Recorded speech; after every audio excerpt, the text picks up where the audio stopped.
வணக்க மக்களே, welcome to the ஃபென்ட்ரி show. இன்னைக்கு ஷோ நம்ம பார்க்க போகிறது டெட் அண்ட் பரீட் அப்படின்ற ஒரு இங்கிலீஷ் வெப் சீரிஸோட ரிவ்யூ. இந்த சீரிஸ் பார்த்தீங்கன்னா விஆர் ஓடிடி ஆப்ல தமிழ் டப்பிங்கோட அவைலபிளா இருக்கு.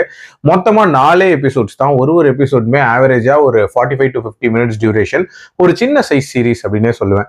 இந்த சீரிஸ் ஒரு ரிவெஞ்ச் த்ரில்லர் சீரிஸ். அதாவது நம்ம ஹீரோயின் தன்னோட கணவர் மற்றும் பிள்ளையோட ஒரு பீஸ்ஃபுல்லான லைஃப் பிரசன்ட்ல வாழ்ந்துட்டு இருப்பாங்க. திடீர்னு ஒரு நாள் ஒரு பார்க்கிங்ல வச்சு ஒரு நபரை சந்திக்கிறாங்க. அந்த நபரோட பேர் தான் மைக்கேல்.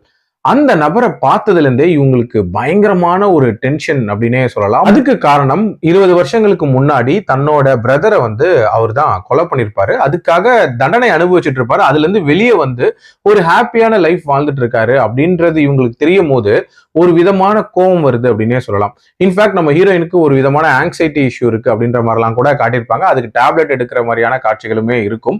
ஸோ இப்படிப்பட்ட சிச்சுவேஷன்ல நம்ம ஹீரோயின் திருப்பி அவரை ரிவெஞ்ச் எடுக்கணும் அப்படின்ற மாதிரி யோசிக்கிறாங்க. அதாவது அந்த பீஸ்ஃபுல்லான லைஃபை எப்படியாவது காலி பண்ணணும் அப்படின்றதுக்காக தன்னோட ஐடென்டிட்டியை மறைச்சிட்டு அவர் கூட ஒரு விதமான கனெக்ஷன்ல ஈடுபடுறாங்க. அது எப்படி போகுது, என்ன மாதிரி அவரோட லைஃபை காலி பண்றாங்க, டுவர்ட்ஸ் தி எண்ட் என்ன ஆகுது அப்படின்றதான் இந்த சீரிஸோட கதை. எனக்கு இந்த சீரிஸ்ல பிடிச்ச விஷயமே அந்த ரிவெஞ்ச்கான அந்த ஐடியா. ஆக்சுவலா ஒருத்தரை காலி பண்றது அப்படின்றது டைரக்டா கொலை பண்ற மாதிரி இல்லாம அவரோட ஹாப்பினஸ் அண்ட் அந்த கம்ஃபர்டபுள் ஸ்பேஸை காலி பண்ணணும் அப்படின்ற அந்த இன்டென்ஷன் ஒரு மாதிரி வித்தியாசமா இருந்துச்சு. அதே மாதிரி இதுல இன்னொரு மர்டர் ஒன்று நடக்கும் இந்த சீரீஸ்ல. அந்த மர்டருக்கு காரணமானவங்க யாரு, அதுக்கான அந்த மிஸ்ட்ரி அப்படின்றத கடைசியில தான் ரிவீல் பண்ணியிருப்பாங்க. அது ஓரளவுக்கு இன்ட்ரெஸ்டிங்காவே இதுல மெயின்டைன் பண்ணியிருந்தாங்க.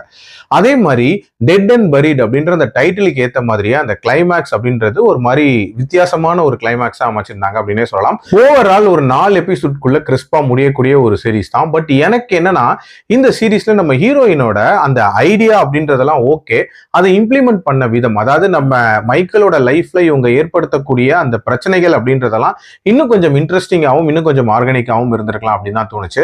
அதுல இன்ஃபேக்ட் லாஜிக்கலாவே நிறைய ஓட்டைகள் அப்படின்றது இருந்த மாதிரியான ஒரு ஃபீல் இருந்துச்சு. அண்ட் பேஸ் வைஸுமே இன்னும் கொஞ்சம் பெட்டரான பேஸ்ல இருந்திருக்கலாம். பட் ஓவரால் ஒன்ஸ் ட்ரை பண்ணி பார்க்குற மாதிரியான ஒரு சீரிஸ் தான். என்னோட ரேட்டிங் இந்த சீரிஸ்க்கு 2.9 out of 5. அடல்ட் கண்டென்ட்டை பொறுத்த வரைக்கும் இதுல அடல்ட் சீன்ஸ் இருக்கு. அதுக்கேற்ற மாதிரி பிளான் பண்ணிக்கோங்க. மீண்டும் அடுத்த விமர்சனத்தில் சந்திக்கிறேன். நன்றி, வணக்கம்.